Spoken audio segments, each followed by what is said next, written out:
Yes. And with that, also, I would like to introduce Deputy Secretary General Malcolm Johnson to open this session, please.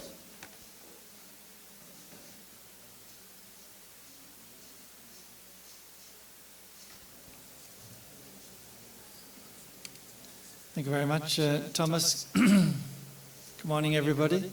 Thank you for coming. I know there's lots of these workshops on at the same time, so nice to see you here.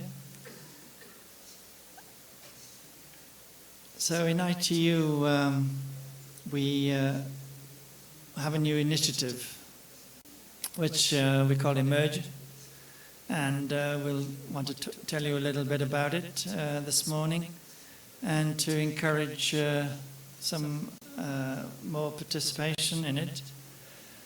The idea is to really look at ways we can encourage entrepreneurial startup companies to participate in ITU and to help these businesses get off the ground. Many countries, especially developing countries, they don't have too many large companies. They, if they do have them, they tend to be multinationals, and they have their headquarters in a developed country. So we don't see a lot of participation from industry in many developing countries. And actually, that's quite evident in Latin America. I've asked why that's the case, and I'm told that it's because many of the companies that are operating and working in Latin America are multinationals, and they have their membership of ITU back in their home country. So we don't get, I mean, even if the people would like to participate in ITU, they're not allowed to, because it's people from the home country that goes to the meetings in ITU. And we've had this difficulty for some time.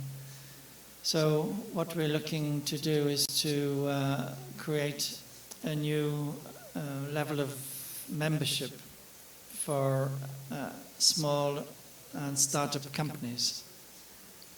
You know, ITU is a fee-based organization, so that companies wanting to participate in ITU, they need to pay a membership fee. And this fee is clearly too much for small companies, especially startup companies. Currently, the minimum fee is 10,000 Swiss francs or US dollars a year. So that's too much for many of the small companies that exist in many developing countries.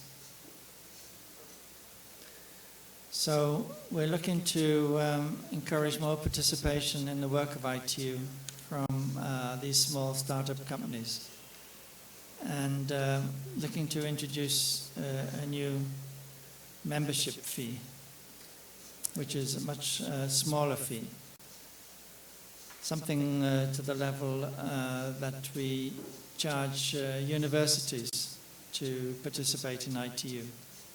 So if a university in a developing country, they pay 2,000 Swiss francs or US dollars, it's about the same, $2,000 a year. That's what universities pay. And we found that that's quite attractive for universities. We have over 100 universities now, members of the ITU. And that membership is increasing quite a lot. It's a snowball effect. As people get to know about it, and then they tend to join. So we want to have some sort of similar low-level fee for startup companies to be able to join ITU.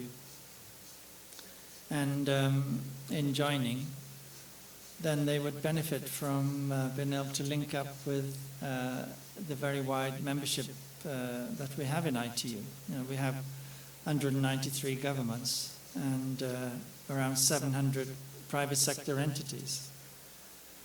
So it would be really beneficial to some of these small companies to be able to participate in the work of ITU. And this is what this initiative is all about.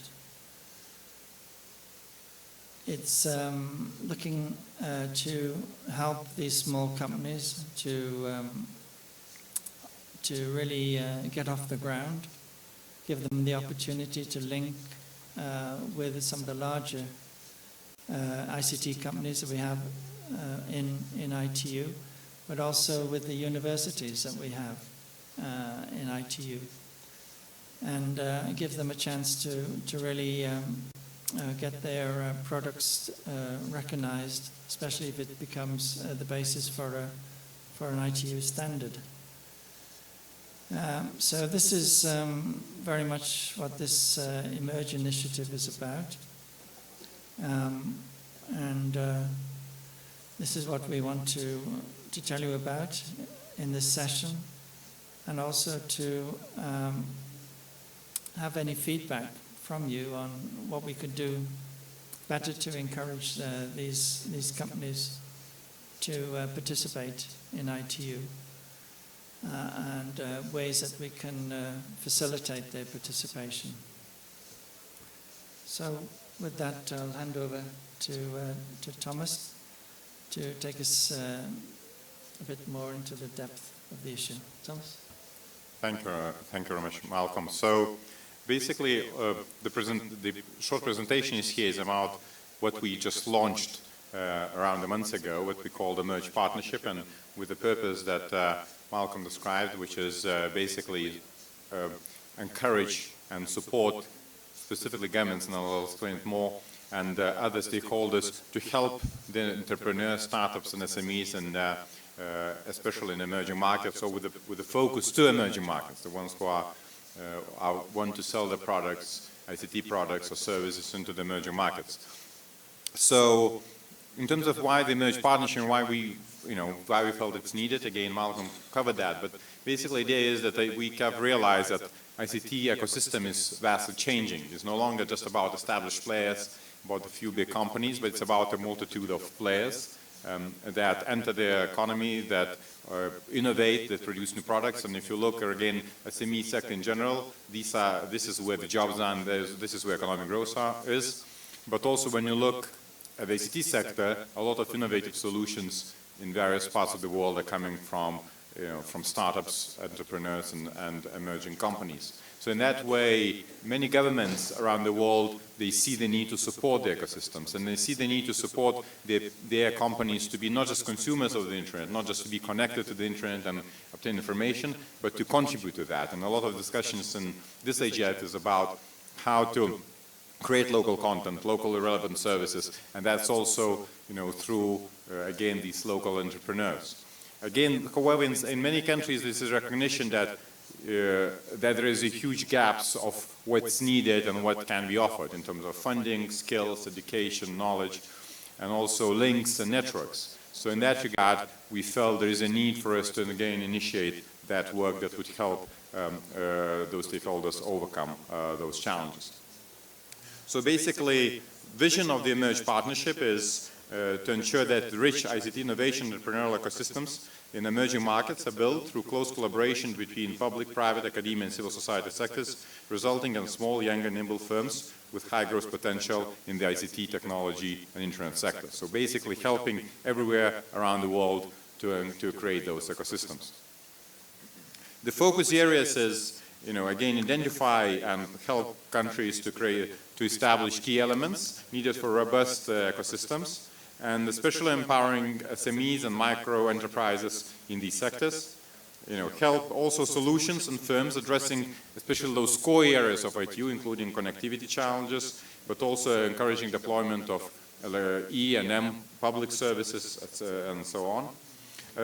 Again, helping to find investment and financing for these high growth firms, and also help build the human capacity in this regard. So objectives of the partnership when we started it was to mobilize, because we realized at ITU, we have a certain very strong role in that, being able to convene a lot of people in the ICT sector. However, it's not a job for one organization alone, and it's important to bring all the stakeholders who work in this area around the table. So the objective of this partnership was mobilize a group of key partners who are supporting these entrepreneurial ecosystems and who are active in this area. Enhance dialogue among them and also with other stakeholders, and part of this dialogue is today. Then defining what are the critical government policies needed to enable ICT innovation and entrepreneurship, identify what funding and investment models are needed, help with their knowledge building, so intelligence gathering, research and analysis in this area, support of existing networks, and as well as raise awareness of importance of innovation and entrepreneurship if we want to address all these challenges that are needed to harness the power of ICT for sustainable development. Again, the other topic that's also important for this year's IGF. So the primary audience of this partnership is government policymakers, especially ministries of ICTs, industry, economy, national development, as well as national regulators, the innovation and entrepreneurship development practitioners, and public-private sector procurement specialists, aid development specialists, and so on. What we're trying to say when we say primary and secondary audience is that basically, a lot of initiatives help directly SMEs. We're helping them, those who help the SMEs. So we help to enable the people, including governments, innovation centers, accelerators in their own countries to help SMEs. So with that, again, around a month ago in Budapest, during the ITU Telecom World, we, together with partners, launched the Emerge initiative and bringing the key stakeholders around the table. And you can find also more information about this, including supporting organizations in our Emerge partnership. So it is emergepartnership.org new portal. And again, the information on who are our key partners here. So at the moment we have 8 organizations. So that includes accelerators, include private sector companies, includes of course us and other international organizations, includes the regional organizations, Startup Europe, and as well as industry alliances such as World Information Technology and Services Association. And we have a few more partners that we are discussing and who are also getting ready to join the partnership as well. So what are the next plans? So first of all, the big value of the partnership, the core value of the partnership to start with is of course that all the stakeholders are coming together and that they share experiences, and already that the partnership acts as to some extent a clearinghouse or the router for anyone who is interested how to help build the entrepreneurship ecosystems in their own countries. But we're also planning some tangible outcomes for the 2016. So we'll have our, first of all, our planning of work will take throughout online discussions, but we'll also have planning a physical meeting in March 2016. It will be together with the C-Star Summit. Again, that's the summit that encourages, that features SME awards and features awards for the entrepreneurs, and also helps them develop their sustainable business models. And then we plan next year we plan the publication, first Emerge Partners publication as well.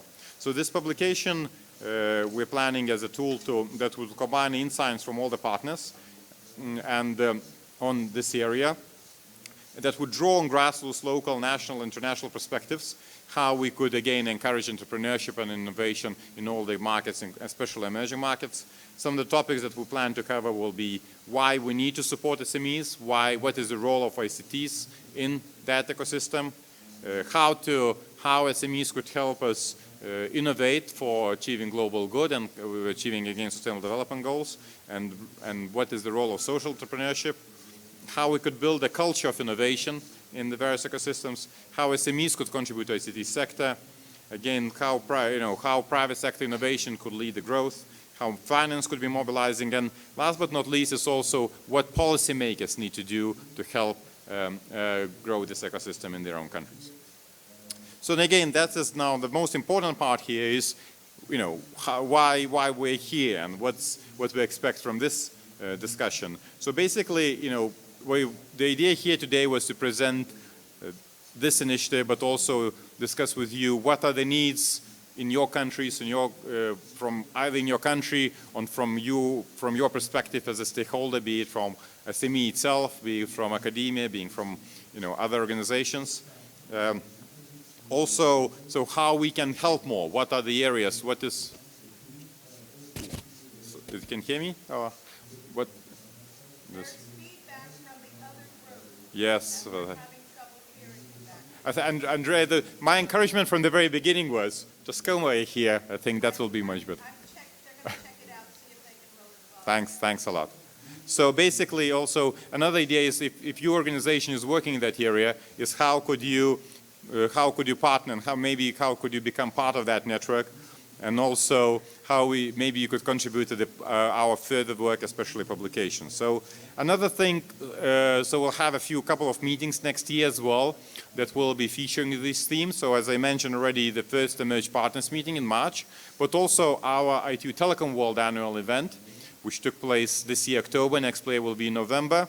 It also has a revamped focus on small and medium enterprises and how to encourage them, but also how to feature products in small and medium enterprises, both coming from emerging markets, but also targeting emerging markets. So we'd also encourage you to join those activities. So with that is the presentation, but I think the best value of this session would be to make it as interactive as possible. So I don't know if you agree with that. Before we go into the more specific questions, I would encourage the people who, maybe we could start from the people, across this table, just to introduce yourself, which organization are you from, and then, why do you think, whether you think this topic is important, and you think, we think how the SMEs and entrepreneurs in the ICT sector could be better encouraged, and what is needed for that. If you're okay with that, maybe you could start from my right and to introduce yourself, gentlemen. Okay, good morning. I am Ariel Greiser from Kvass Argentina, the Internet Association of Argentina. And we, as association, cover all the new SMEs and startups and entrepreneurs that develop applications, new services in Argentina. And also we run the IXPs on all country. 16 we have now running. And we coordinate efforts to develop all the aspects of internet in our country. So it's important to have this initiative. Sometimes for small companies it's very difficult, not just for the fees, and it's a good idea to have a cheaper fee. The small companies and the startups have a lack of people to attend different meetings to get a better agenda. So maybe it's a way to start the relationship with the ITU through, perhaps in our case, through our association or directly as an SME. I think it's a thing that we need to search the way to do it. Okay. Yes, thank you. Sorry. So my name is Tijani Benjama. I am from Tunisia. I am the executive director of the Mediterranean Federation of Internet Associations. I am also the North African coordinator of the African Civil Society for Information Society, which is a network of associations of in Africa. So I am 100% civil society. Thank you. Very good morning. My name is Ajmal Ayan. I'm from Afghanistan. I work for the state-owned enterprise as a vice president of the Afghan Telecom. We are a company dealing with different business services in Afghanistan and supporting the entrepreneurs. These small, medium-sized companies, we support them with providing them with telecom infrastructure and other services that they reach the people, in remote. And we support the idea and the theme of the entrepreneurs for the social impact, because we have to care for the planet and the people. So when we talk of sustainable development, we do have to look for the impact on the society. So I think it's worth discussing topic. Thank you. My name is Walter Natris. To add to the confusion, I'm putting on another hat than at the rest of the conference, but I'm also the co-owner of a company in the Netherlands called SME Cybersecurity Advice Netherlands. I'll speak in that capacity here. What I can do basically is share at a later point, or now, what you like, on the way this is handled in the Netherlands, and perhaps Mark can say something more about the EU sort of programs. And I can share some experience I had in the Gambia in 2014, how they handled this topic there. In the Netherlands, basically, there are programs which the state funds in which small SMEs with ICT sort of development that need a little extra push in the last phase of the product, that they can get some money to finalize that and then present it, and if it's okay, they get some money and then they present it when a year later when it's all ready. So there are institutions for that accommodate that sort of new emerging companies, which is probably easier to do in a developed country than in other countries, but it's a thought to start somewhere. And that's perhaps where the example of the Gambia that I was able to visit in March 2014, where I was contacted by the ICT department of one of the two universities, and they said, can you come and give a presentation about spam enforcement? And I said, yes, of course I can do that, but it was a convention where young entrepreneurs who just got out of that department started their own companies and could present themselves to their local government. And the politics behind it I'll leave a little behind, but not everyone in government was happy with the whole conference, so there was a lot of things going on in the background. But the fact is that the other department really supported it, and these young entrepreneurs who were 20, 21 had a whole day to present their young emerging companies. And it was supported by somebody from his own company's money to organize it. And that was also a young entrepreneur from Gambia who came back from the US and started a school support system for all the local schools. So they made sure they got connected to the internet, and they had a student following system, so that actually the level of education in the Gambia went up within 2 years, I understand. So that is perhaps somebody you would like to reach out to when you, and I will be gladly later exchange and introduce you. Thank you.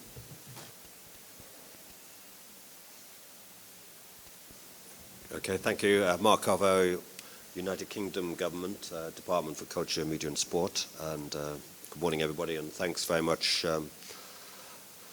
to the ITU team for introducing this initiative. It's new to me, so I don't have any official government view on that. But from my first take, speaking perhaps more personally, it seems to be a very valuable step for the ITU to take.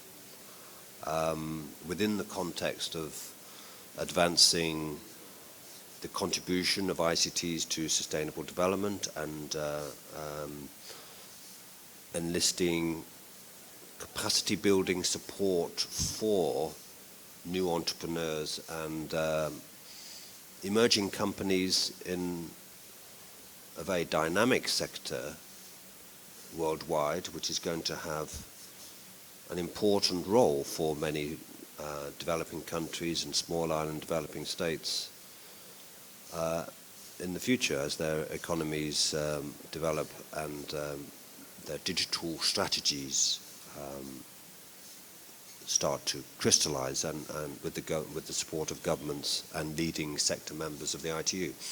So I feel very positive about this, and we can certainly take this initiative away for us in the UK government, and also as a member of the Commonwealth Telecommunications Organisation, the CTO, see if the CTO would have some interest in helping to advance this initiative and promote awareness of it and so on. So that's my initial reaction, and look forward to hearing more about the project and in the run-up to the meetings that you've described and so on, and we'll certainly consider from the government perspective how we can assist with engagement and promoting awareness of it. Thank you. Good morning. I'm Gabriel. I'm a student. I'm international relations student of the Federal University of Paraíba, and I was thinking here about it, and I was glad to hear about the ITU program on universities. But I see it from this point. Most of the universities here in Brazil, and most of the objective of the students in Brazil, is to go to a federal university. And I don't know how the ITU deals with the fact they have to talk first with the government, then going to the university. I don't know how to deal with that. That's, I see, one of the causes the universities don't have much contact with organizations. It's pretty hard for us to engage with some startup or entrepreneur or any kind of business, because we need support of the government. And in the actual moment of this country, I don't know how can we go on that, not talking about startups. I'm only 18, but I've been talking with a friend about engaging on a startup. But the economics of Brazil is good. Okay, it has an important part of this international scenario. But for us now, this moment is pretty hard. So we can't even open a startup here. We can go on a startup here because we don't have money for that. It's pretty hard for us. So it's pretty hard to engage in one kind of that, and it makes me feel real good to know that the ITU is worried about reducing the fee so we can engage in this kind of project. Thank you. Yeah, thanks for that comment. Let me just answer you straight away on that before we move on any further. Because it's something I started a few years back. I was very keen to get universities participating in ITU. I think we're the only UN agency where universities can be members. And it started in 2011. So it was originally $2,000 a year for a university in a developing country to join one sector. And we have 3 sectors, we have radio, standards, and development. So the minimum was $6,000 a year for a university in a developing country. And even though that's a lot less than what companies pay $32,000 just to join one sector. It still was difficult for universities, some universities. So now it's been further reduced, so it's just $2,000 to join all 3 sectors of the ITU. And we're picking up new academia members quite regularly. So we have 100 now. I think we just had the 100th recently. And they're from all over the world. It's a really nice mix as well, because you've got universities of the stature of Tokyo University right down to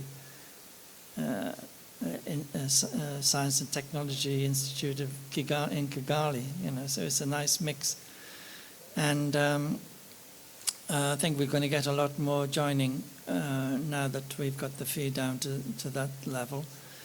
And also that they can link up with the other members of the ITU. That's the big advantage they find, that they can link up with our sector members, the industry members, operators and vendors, both from the telecom side and the IT side. We have quite a lot of new companies joining that are not originally telecom companies. So it gives them a chance to network, and some of the universities now are actually proposing some of their own research to be incorporated into an ITU standard.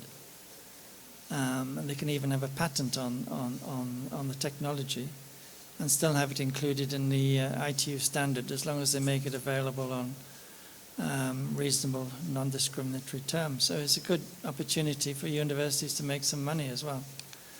But many universities don't know that they can become members of the ITU. They don't know what the benefits are. So getting the message across has been a challenge. And we have a presentation on the website. But whenever I go somewhere, I try and visit the university and try and explain what the advantages are. And we usually pick up members that way. So we'd be very keen to see more members joining from this region, Latin America. We don't have a lot of participation, unfortunately. So it's a very easy process. The university can apply online directly to the ITU. So you don't need to go through the government. So the application comes to ITU, and then we just check with the government to make sure that it's a bona fide university. And then it's just a question of paying the fee. And then you can participate.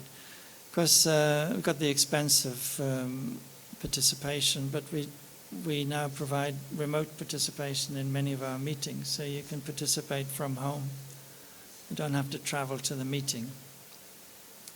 And that remote participation is working quite well. You can even you make interventions and present documents remotely. It's not just a case of listening.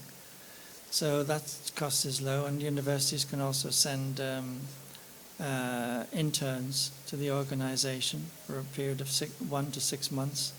We give them an actual project to do, so they, especially if it's related to their area of research. So it's a great benefit to the universities. So I hope that your university will become a member soon. Thank you very much, Malcolm. Hello, I'm Andrea Sachs, and I work with the International Telecommunications Bureau, because basically my responsibility is being the chairman of the Joint Coordination Activity on Accessibility and Human Factors. We are accessible within the means of our ability to pay for things, but certainly when we get people who have disabilities, we include them. And that also means in remote participation, because we've just completed a standard that is accessible remote participation. We've also just completed a standard that deals with accessible meetings. And we welcome persons with disabilities, especially students, because most people do not really think about the fact that probably one of the most untapped resources are students who have disabilities, who can listen remotely, who can actually come and be accommodated by our organization. And Mr. Malcolm Johnson and I have worked very hard on this, and I really support this particular project, because we need the young to come in. We got enough of us people here with the gray hair. We want to get the young people in to be a part of standardization, because without standards, we do not connect, and we need to have international standards. Good morning, Laura Pace, Global Cybersecurity Capacity Center at the University of Oxford. I don't think we're formally a member, but we cooperate with the ITU, and we've started the conversation about joining and becoming a member. Back to your question about this initiative, thank you so much for the presentation. Our interest is cybersecurity capacity building. So any initiative that is going to support the development of SMEs in country and at the regional level, for us is obviously a very positive initiative, because we see them working very closely with government and driving the actual capacity building activity. So I just wanted to say that I think it's a very positive initiative, and it's the first time I'm hearing about it. So like Mark, that is my initial reaction. Thank you. Hello, my name is Taylor Roberts. I'm a researcher of the same organization. And just to briefly add on to that, and a lot of the capacity building reviews that we've conducted, we've started to notice that there is a skills development of those that come out of university that doesn't necessarily reflect the industrial environment in which they operate. They're not enabled to be able to use the skills that they founded in university and apply them in a very productive way. And I think that this sort of initiative would provide that sort of springboard to be able to really become a positive contributing member of the industrial base. So, well done.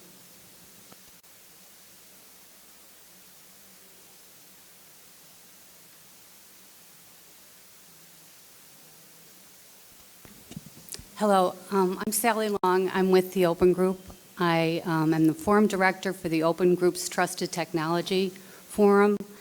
And thank you for the presentation on this partnership. I'm also working with the East-West Institute and Bruce McConnell on supply chain and cybersecurity. And I think he's mentioned through that your initiative. And I think it's really important to consider partnerships, especially with standards. We just created the Open Group Trusted Technology Provider Standard and put it through ISO as 20243. That is all about product integrity and supply chain security best practices for ICT providers. And so when you look at the SMEs that are providing the ICT as well, there is a real need, as your presentation illustrated, to bring them up to speed with what the big guys are doing, because the normal standards organizations are the big vendors, and so to get them up to speed, adopting what they've created as a standard, as a best practice, is really very important. So I love the idea of collaboration, even if it's between ITU, Open Group, East-West, even a layer above where we can promote the same things and proliferate good standards. I think is a really important effort. Thank you.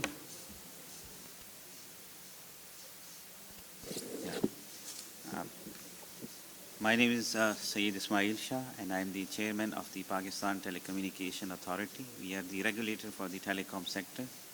I think this is a very important initiative that ITU has taken. The earlier one, we are also following on that, which is with the collaboration and membership for the academic institutions. This opportunities will give the startup a chance to go and meet as mentioned, the bigger companies, and also give them access to the much needed funding. From our part, we have actually, in July, we held a session. We had an ITU representative, the regional office representative in Pakistan, and we gathered all the academic institutions, and he talked to them about the initiative that are being taken for the academic institution. We are planning to hold another training session with ITU from 16th to 26th February, and we would be very pleased to invite all the startup companies and hold a session for them, so that they can also know more about this program and the opportunities that can be offered. And if there can be any other help that you can think of, we are there to support. Thank you. Hi everyone, my name is Omar Mansour. I'm an entrepreneur based in Kabul, Afghanistan. I run a technology company called Technician, and I'm chairing the National ICT Alliance of Afghanistan. Entrepreneurship in startups, that's one of the core areas we are working on in Kabul. We just started with business incubators and accelerators in Kabul. We're doing a program called Ibtikar, which is a business incubator with the Ministry of Communications and IT and the World Bank. But we're also planning to expand this to especially to universities which are disconnected with the industry. They're teaching things which are not required by the market. That's outdated curricula and the teaching methodology. That's one of our greatest challenge. When people, young people graduate, they don't find a job in the market. So what we want to do is to set up incubators in the universities which are mentored young people from the universities come, and the mentorship provided by the industry leaders, CEOs who are already in business for years, and share with them some practical experiences they have had, you know, by being entrepreneurs. The other problem would be that finding, identifying the people to mentor. We have CEOs, but there will be like number of people who would not want to mentor because they would think, you know, if, let's say if it's IT companies and the entrepreneur is a CEO for IT company, you would think that the new startups would become their competitors at some point in the future if they provide them the mentorship and teach them skills. So that needs to be changed. I mean, we need to develop a culture of sharing experiences with the new generation. The other issue where parts of the entrepreneurs might not be good mentors. That's another challenge we are facing.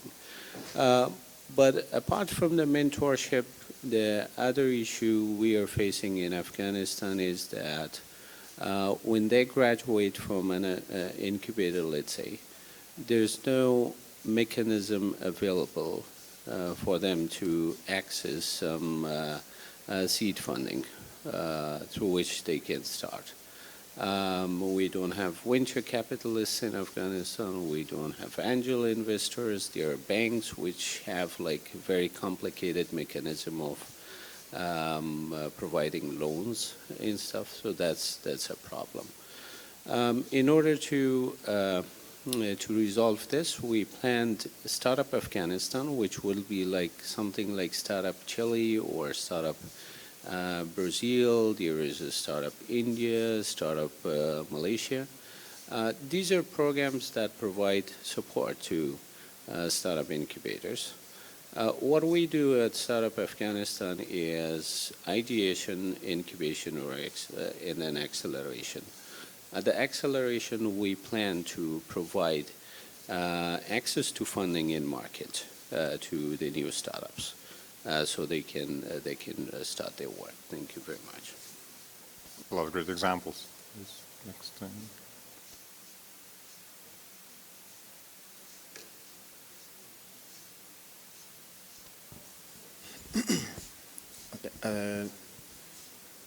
I'm Janvier Noulay. I'm a lecturer in ICT at the University of Yaounde in Cameroon. I'm also an active member of Afrinic and Internet Society. I sit here with my capacity of teacher to follow the discussion. I want to say that our university are really disconnected about what is going on with the development of the technology at the level of policy. I come to attend this open forum with a question: how can our university can be part of ITU project or ITU opportunities? Maybe the discussion, through the discussion, I can get the answer of this question. So I'm here to follow what is going through the discussion to see if our university can get some opportunities to be connected, to be part of what is going on. Thank you.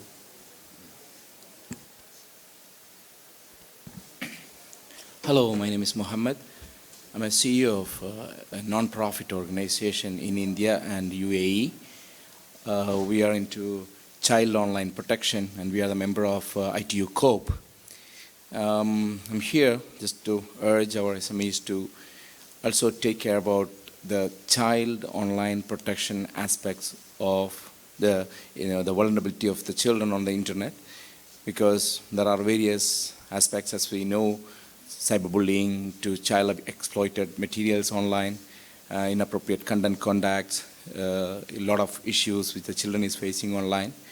So we need to have a collaborated and a comprehensive approach to tackle these issues as a global issue. And from my experience, I have seen Europe, US and UK, and to some extent Australia is doing wonderful in this area, where we found that Asia and Africa, some countries having zero capacity on tackling the particularly child abuse materials issue. So we need to have a comprehensive cross-border kind of collaboration in this area, where ITU really taking a lead of that by making the consortium called ITU COPE. And definitely we'll talk to each other to see how we can collaborate. Thank you very much. Thanks a lot. So also I would like to see if, some, as I encouraged from the beginning, some people from to contribute from the audience to come around the table, but if there's someone from the audience who would also like to contribute further, how we could work better and encourage SMEs, both SMEs and academia, to participate in this work and benefit from that work, please. One of the suggestions that I forgot to give was, if sometime it may be a little difficult for an individual startup to become a member, so if you can also have like a group membership, they can work under an umbrella. Many of the universities, at least I know it in Pakistan, they also have incubation centers where they have these startups. They can also be brought in through those academic institutions also. So I have these two suggestions that I thought.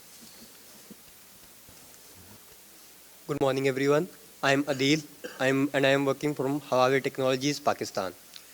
Well, actually, I have a request, a question, and a suggestion. My request is from PTA and ITU that please change the dates of your upcoming workshop, because it is clashing with the apricot. I think your dates are more or less same with them. And now my suggestion to ITU is that please make sections of your Emerge program. Because what I believe is the promotion of digital entrepreneurship and innovative ecosystems, the demands in Pakistan and in Afghanistan may not be the same for UK and USA, for example. So to improve the efficiency of your program, it's better you sectionalize it. Segment it according to continents or developing countries, whatever you wish, it is better for them. And now finally, my question is, so what exactly is the criteria of joining that Emerge program? You said it is for the small organizations, small entrepreneurs. So what exactly is how do you define small? Is it according to assets, number of people who are starting up the company, or where do you put a limit to that? Thank you. It's a lot, and I think it's a time to wrap up. Even I see here 5 minutes, but I see some people from the next session coming up, so I think we'll try to come to the conclusions. I think, so first of all, thanks a lot for everyone's contribution. It's an open forum. It was indeed an open forum in terms that we heard a lot of suggestions and ideas and examples to follow up, and including specific events, including specific examples. So where, for example, like this specific needs of mentorship, and I think that's exactly where Emerge partnership could contribute to help identify appropriate mentors, both nationally and internationally, and also bring other stakeholders to the table. At the same time, just answering some of the questions very quickly. So we don't define, we don't have a very prescriptive definition what is SME. We just always talk about small companies, with some growth potentials, who want to grow, who want to resolve solutions. They're not that established, so they still need some support and leg up. So that's how we try to work. Emerge partnership itself usually doesn't. we don't combine the companies themselves, but the people who work to help them, you know. So again, anyone who works in that ecosystem is very welcome to join. And again, there's no strict criteria, but just please identify interest. And as Malcolm already also explained, you know, there were some questions about academia membership. So also we really welcome academia. There are various ways to contribute, and we would like to see more of you from academia and ITU work as well. So I think with that, you have us, you know, so you have us here also, you, Malcolm, me, and also Bruno Ramos, our regional director, so for the people from the region as well, is a good contact. So please, let's chat also after the session, exchange contacts, and see how we can all work together from there. Thanks a lot for everyone. And sorry, Malcolm. Just to thank you all as well for coming, and we see plenty of people standing at the back of the room waiting for the next session, so I'll be very short, but thank you for your interest. And if you want more information on this or on the academia membership, if you could give us your contact details, and we'll send you some more information. And look forward to seeing you in ITU. Thanks very much.